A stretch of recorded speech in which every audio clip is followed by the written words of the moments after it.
Welcome to Tech in the Car. In this video we're driving and we're going to have a look around the Polestar 2 from Polestar.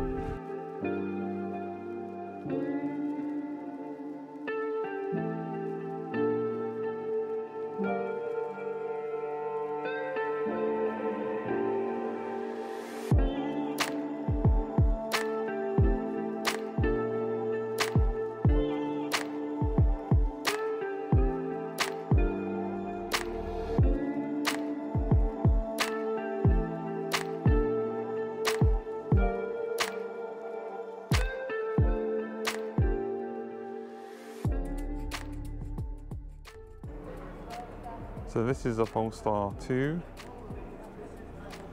and as I walk around it you can see interesting things about it. So you got these wheels here. These are 20-inch wheels, so you wouldn't normally expect 20-inch wheels. This is obviously got the performance pack because it's got the gold Polestar brake. It's got the Thor's hammers headlights, which look really cool. There's no doubt about that as you look around this car. And I really like this three-dimensional grille. You know, it obviously doesn't need a grille because it's an electric car, but they at least give the impression of having a grille. And there are actual gaps here. And this is the adaptive cruise and the 360 camera. And I like how it tries to look like a normal car, even though it's obviously electric. Now, you know, maybe that's something that with time people will change their minds about. But at this moment in time, I think that looks really cool. I also like this paint. It's very cool. It's a white with the fleck in it.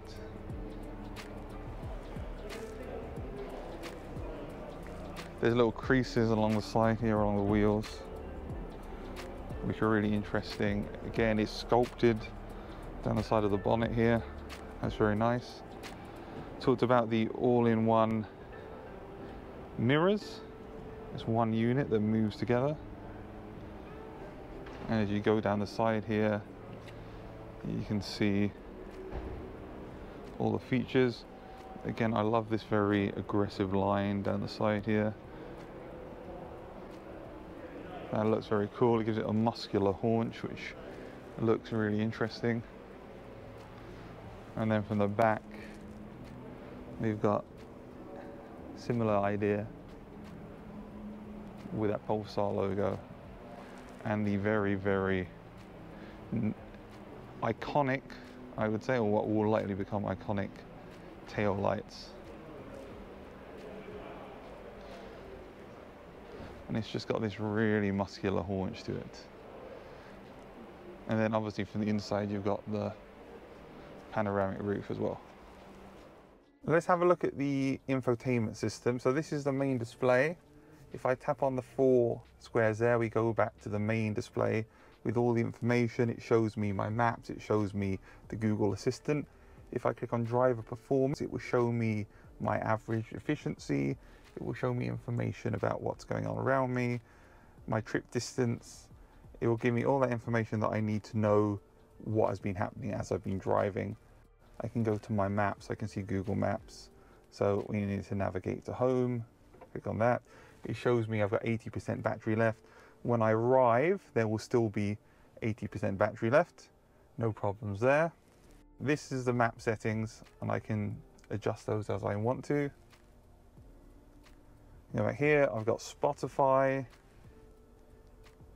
I can listen to Spotify on here. We can listen to The Chain by Fleetwood Mac if we want to feel like we're in top gear. Although hopefully you'd want to feel like you're in Tech in the Car instead.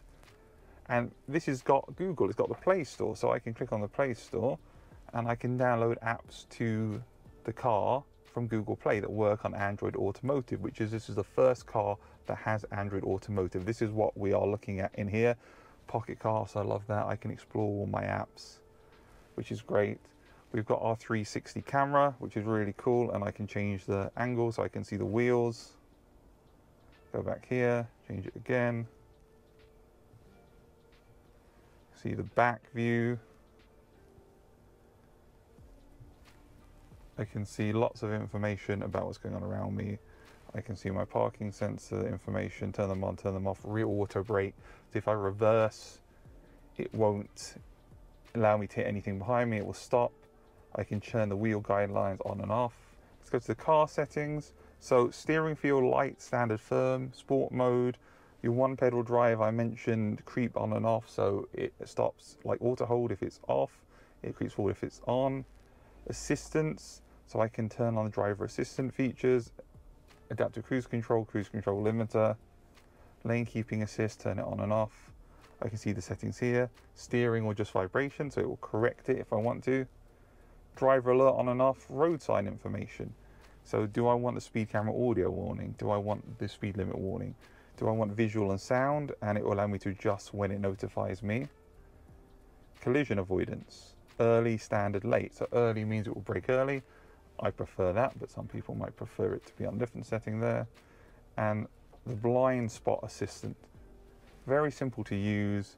Your charge settings, very easy. You can see the charge, 82%, no problems at all. You can see 80% is what Polestar recommend. Okay, so we looked at charge. Now we can look at more. These are all the different settings. So car status, service, locking, reduce guard, off, on, speed locking, keyless unlock, interior lights, low, high, medium, exterior lights, triple indicator, active bending lights, home light safe duration, mirrors and wipers. You can adjust all those settings. The wireless phone charger, you can turn it on and turn it off. So those are the settings across here. This is very simple and very easy to use. Everything is very intuitive. You got your apps. You got your user profiles, so you can create profiles and adjust what they can do. You can use the car key. You can use your phone for that. You can do a screen lock on here as well. Down here, we have a very nice big music indicator. So you can turn it up and down. Big press play button. Your windscreen demisting. Very nice Polestar gear shift lever there. And then coming into the center of the car here, this button sets the cruise control up and down, left and right. You can turn the adaptive cruise on and off from there. You can scroll through the menus here. On this side, you can swap through the screen. On here, you can change the songs backwards, forwards, and get Google turning on like that, as you can see. And I can scroll through the different display options. You've got this view here, then you've got another view like this, and then this is your satellite view.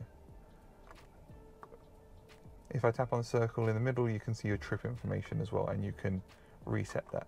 So very simple, very easy to use system. So that's an overview of the infotainment system on the Polestar 2. Welcome to Tech in the Car. In this video, we're driving and we're going to have a look around the Polestar 2 from Polestar.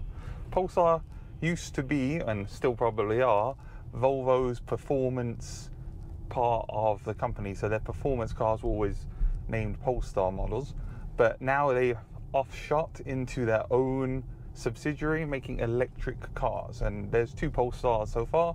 The Polestar 1, which is a hybrid performance sports car, and then we're in the Polestar 2, and this Polestar 2 is very much the competition or an alternative to a Tesla Model 3 in terms of size and shape and the way it is.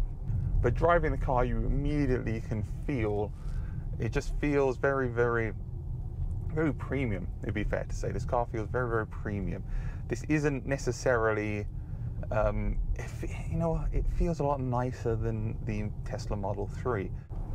So driving this car, it feels very much an upgrade in terms of interior quality over the Tesla Model 3. The Model 3, although it's very nice, it doesn't feel as premium. This feels a lot more premium. It does feel a bit dark in here. My personal preference is more towards dark colors, but you know, I think that it just feels really good. The design, the wood in the middle here, it feels like you're in a Scandinavian, a Nordic car while you're driving this. And the Android Automotive in front of me lets me see very clearly using Google Maps where I am in relation to everything else going on. and I can see my directions. I can see very clearly where I'm meant to be and what I'm meant to be doing. And this car has one pedal driving, so as I lift my feet off the accelerator, the car comes to a stop. This is a feature which lots of electric cars have. It's very common. It's not necessarily something that when you first get in and try it you would feel very comfortable for. I kind of feel myself wanting to go for the pedal, for the brake every time, which isn't necessary unless something happens suddenly which obviously requires me to hit the brake. I feel very much like the way I'm driving now, it's fine. You can hear it's got a cool sound when driving. Obviously an artificial sound, but you can hear it. It sounds kind of like a wind turbine, kind of like you've got a jet engine behind you actually, except for a very quiet jet engine. I feel like this is the closest I'm going to get to a holiday for a while with the engine noise behind me, with the motor noise behind me. And as I'm driving along here, it's just, you know, it feels comfortable. The road handling is very easy. It's, you know, it's going over the bumps in the road as you would expect a car to do. The suspension feels very compliant. I'm over some rough paving now, as you can probably hear. And you know what? In my car, this would feel a lot more uncomfortable, it's fair to say, to drive. In this car, it feels very, very relaxed. The seating is really comfortable too. You get in this car and immediately I feel comfortable. And although there isn't any leather in this car, the material is very much, interior material is very much being designed to be environmentally sensitive and recycled materials. It still feels really, really high quality. It still feels like a really, really nice car to drive. You know, the panoramic roof here with a glass roof here, it lets a lot of light in. You know, even the little buttons on the lights in the car, they have little touch sensitive areas that you tap on to turn the lights on and off, and it just it just feels very, very, very good, very high quality. Hey Google, what's the weather in the Maldives today? In Malé today, there will be isolated thunderstorms, with a forecasted high of 31 and a low of 28. Right now, it's 31 degrees and mostly cloudy. So Google Assistant works very well. Let's check the acceleration, and it definitely has fast car acceleration. There's no doubt about that. The electric instant torque just pulling you away is just amazing. So pilot assist is on now, adaptive cruise control is on now, everything is on now, and it's just driving itself. And we can increase the speed to the speed limit, which is 50 down here, and the car is keeping me in the middle of the road. It's braking for me. I can see it's aware of the road markings. When I just tried to change lanes there to indicate to the right, it told me you're going out of lane, make sure you stay in the lane. I'm moving forward now. I'm not putting my foot on the accelerator. It knows that the car in front is moving forward, and so it's automatically going forward.